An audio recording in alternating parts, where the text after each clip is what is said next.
जय हिंद। आज हम बात करेंगे ह्यूमन का जो उत्सर्जन तंत्र है उसके बारे में आज हम बात करेंगे। बहुत इंपॉर्टेंट टॉपिक है तो इसके बारे में पूरी डिटेल से मैं आपको पूरी जानकारी देता हूँ, ठीक है। और आपको जो ह्यूमन के जितने भी पार्ट हैं सारी वीडियोस में आपको जो मेरे चैनल पे है आपको मिल सकती हैं, ठीक है। तो आज हम बात करते हैं उत्सर्जन तंत्र के बारे में। यहाँ पे देखिए जिसकी इंग्लिश होती है एक्सट्रोडी सिस्टम के बारे में आज हम बात करेंगे, ठीक है। तो बात करते हैं उत्सर्जन तंत्र आखिर होता क्या है। देखिए उत्सर्जन तंत्र होता है कि जैसे आप जिस जिस माध्यम से आप उत्सर्जन कोई भी जो वर्ज्य पदार्थ है, जो अनावश्यक पदार्थ है, उसको आप बाहर निकालते हैं तो उसको आप उत्सर्जन कहते हैं। अब उस उत्सर्जन में जो अंग जो है काम करता है उसको हम उत्सर्जन तंत्र बोलते हैं, ठीक है। तो इसमें मैंने ये लिख रखा है, देखिए उत्सर्जन तंत्र जो शरीर से अनावश्यक पदार्थों को शरीर से बाहर निकालने की क्रिया को हम क्या कहते हैं, उत्सर्जन कहते हैं, ठीक है। शरीर से अनावश्यक जो पदार्थ होते हैं उसको बाहर निकालने की क्रिया को उत्सर्जन कहते हैं। इस क्रिया में जो भाग लेते हैं उसे हम उत्सर्जन तंत्र कहते हैं, ठीक है। जैसे आपका फेफड़ा हो गया, यकृत, आंत, पसीना। फेफड़ा क्या करता है आपका, फेफड़ा जो है बलगम हो गया उसको बाहर निकालता है, ठीक है। और भी कैसे चीजें जो ब्लड को भी शुद्धिकरण करता है, बलगम चीजों को बाहर निकालता है। यकृत क्या करता है, जो आपके अंदर के जितने भी खनिज लवण है या जितने भी आपके कोलेस्ट्रॉल होते हैं, कोलेस्ट्रॉल जो होता है उसको बाहर निकालता है। साथ में अगर हम आंत की बात करते हैं तो आंत जो होता है खनिज लवण या जो आपके जो धातु होती हैं उनको बाहर निकालता है, ठीक है, आंत के माध्यम से। और अगर हम पसीना ग्रंथियों की बात करते हैं या त्वचा की बात करते हैं तो त्वचा के माध्यम से क्या निकलता है, पसीना निकलता है। और सोडियम जो होता है, सोडियम भी क्या आता है, NaCl जिसको आप बोलते हैं, NaCl भी क्या करता है, बाहर निकलता है, ठीक है। तो अब हम बात करते हैं मानव उत्सर्जन अंग के बारे में। बात करते हैं कि मानव उत्सर्जन अंग क्या होता है, इसके बारे में ह्यूमन एक्सेक्रेटरी सिस्टम के बारे में बात करते हैं। देखिए जो ह्यूमन एक्सेक्रेटरी सिस्टम होता है इसमें कई सारी चीजें यूज होती हैं। जैसे अगर हम बात करेंगे, देखिए इसमें चार पार्ट होते हैं। एक तो आपका ब्रिक होता है जिसको आप गुर्दा बोलते हैं, इंग्लिश में बात कर सकते हैं इसको किडनी। दूसरा होता है मूत्र नली जिसको हम वेक्टर बोलते हैं, ठीक है। तीसरा होता है मूत्राशय और आपका चौथा होता है मूत्र मार्ग, ठीक है। इसके माध्यम से आप जो है उत्सर्जन तंत्र का निर्माण होता है, ठीक है। तो देखिए यहाँ पे मैंने चित्र बना रखा है कि क्या क्या चीजें होती है। तो यहाँ पे देखिए ब्रिक के बारे में पहले हम जानेंगे, ब्रिक के क्या होता है, यानी किडनी क्या होता है। देखिए किडनी जो होती है दो होती है आपके शरीर में। किडनी दो होती है, एक लेफ्ट होती है एक राइट किडनी होती है। दो तरह की किडनियां होती हैं आपके। ये नेफ्रॉन से बना होता है। नेफ्रॉन इसकी जो आधारभूत जो इकाई होती है, ठीक है, वो नेफ्रॉन होती है। नेफ्रॉन होती है, नेफ्रॉन इसकी आधारभूत इकाई होती है। ये क्या कार्य करता है, तो रक्त के छानने का और निस्पंदन का कार्य करता है। रक्त का, जैसे रक्त में बहुत सारे ऐसे अशुद्धियां मिल जाती हैं, जो रक्त के छानने का कार्य करता है और वो मूत्र के मार्ग के द्वारा वो बाहर निकल जाता है, ठीक है। ये इसकी आकृति किस तरह से होती है, आकृति की अगर हम बात करते हैं तो आकृति इसकी बीन्स की तरह होती है, यानी सेम के जो बीए होते हैं उसकी तरह इसकी आकृति होती है, ठीक है। इसके वजन की हम बात करते हैं तो 170 से 175 ग्राम तक ये पाया जा सकता है। वजन जो होता है 170 से 175 ग्राम तक होता है। साइज की बात करते हैं तो 10 सेंटीमीटर की लेंथ होती है, 5 सेंटीमीटर की विड्थ होती है, और जो ग्रिज जो होती है उसकी 3 सेंटीमीटर तक होती है, ठीक है। तो साइज जो इसकी आकार जो होता है इस वे में आपको मिलता है, ठीक है। देखिए अब हम बात करते हैं इसकी मूलभूत आकृतियों के बारे में कि ये किस किस चीजों से मिलकर ये आपका पूरा जो सिस्टम है किस तरह से कार्य करता है, ठीक है। तो पहले हम बात करते हैं नेफ्रॉन का। नेफ्रॉन के डिटेल में ही मैं आपको अगले ही वीडियो में आपको प्रोवाइड कराऊंगा कि नेफ्रॉन जो होता है, ब्रिक की जो आधारभूत इकाई होती है, उसके अंदर क्या क्या चीजें होती हैं, वो किस तरह से कार्य करता है, उन सारी चीजों के बारे में बताया जाएगा। ब्लड कैसे आपका जो है निस्पंदन होता है, ठीक है, ब्लड को कैसे छाना जाता है, वो सारी चीजों को मैं इसी वीडियो में अगर इस वीडियो में पॉसिबल हो पाएगा तो इसी वीडियो में बताया जाएगा, नहीं तो नेक्स्ट वीडियो में आपको ये पूरी डिटेल में बताऊंगा।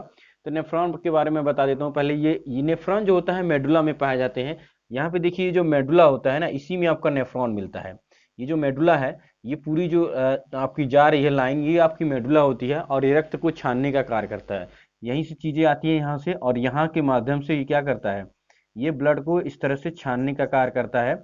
और यहीं से इसमें जो बाहरी वाली जो कोशिका होती है, वहां पे क्या होता है कि मूत्र आपका इकट्ठा होता है। और आप अगर देखेंगे कोई जो पथरी बीमारी होती है आपका, इसी में जो है पथरी की जो बीमारी, जो समस्या उत्पन्न हो जाती है, ये यहीं पे उत्पन्न होती है, ठीक है। तो नेफ्रॉन मेडुला में पाए जाते हैं और रक्त के छानने का निस्पंदन का कार्य करता है, ठीक है।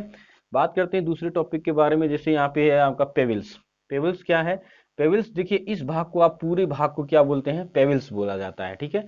तो पेविल्स क्या करता है, जो आपका मूत्र वृक्क होता है पेविल्स में इकट्ठा होते हैं।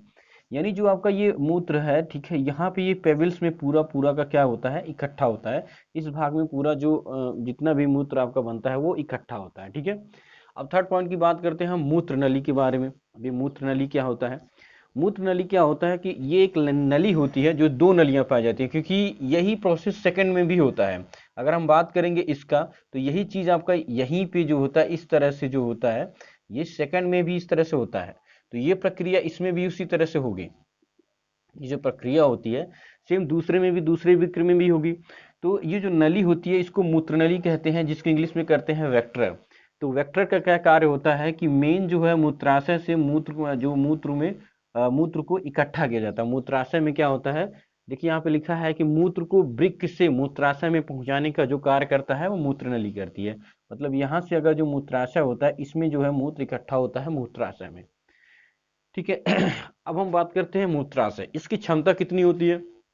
मूत्राशय एक तरह की वो है थैली होती है, जिसमें क्या होता है कि कोई मूत्र जो है इकट्ठा होता है। अब इसकी क्षमता के बारे में बात कर लेते हैं, तो ये 500 ml से लेके 700 ml तक इसकी कैपेसिटी होती है, ठीक है। आप समझ सकते हैं कि 500 ml से लेके लगभग जो है 700 ml तक इसकी कैपेसिटी होती है। और ये किस जो है मांसपेशियों से बना रहता है, ये टर्टोस मांसपेशियों से बना होता है। जो आपका मूत्राशय होता है ये डर्टोस मांसपेशियों से बना रहता है, और इसी में पूरा आपका जो मूत्र होता है वो इकट्ठा होता है, ठीक है। पांचवा पॉइंट हम बात करते हैं मूत्र मार्ग के बारे में। तो मूत्र मार्ग क्या होता है, ये एक नली होती है जो सेक्सुअल पार्ट से जुड़ी होती है, ठीक है। जो मूत्र नली होती है एक तरह से नली होती है, और उसमें एक बॉल्ब लगा रहता है जिससे हम क्या करते हैं, मूत्र को कंट्रोल करते हैं। और ये एक सेक्सुअल पार्ट होता है, उससे जो है आपकी ये जुड़ी रहती है, ठीक है। छठवां पॉइंट हम बात करते हैं वॉल्व के बारे में। यहाँ पे आप देख सकते हैं ये आपका मूत्र मार्ग है, यहीं पे आपका वॉल्व लगा हुआ है, जिसको हम स्पाइनेक्टर वॉल्व बोलते हैं, स्पाइनेक्टर बोलते हैं, वॉल्व होता है। इससे हम मूत्र को कंट्रोल किया जाता है। और इससे कई, इसी से जो है सेक्सुअल पार्ट आपका जुड़ा रहता है, जो कि जो है कई चीजों में काम आता है। यहाँ पे हम देख सकते हैं स्पेक्ट्रल वाल्व जो होता है आपका, ये मूत्र को कंट्रोल करता है। अब ये जो होते हैं उम्र के हिसाब से आपका विकसित होता है। अब ये कैसे होता है इसमें आपको बता देता हूँ।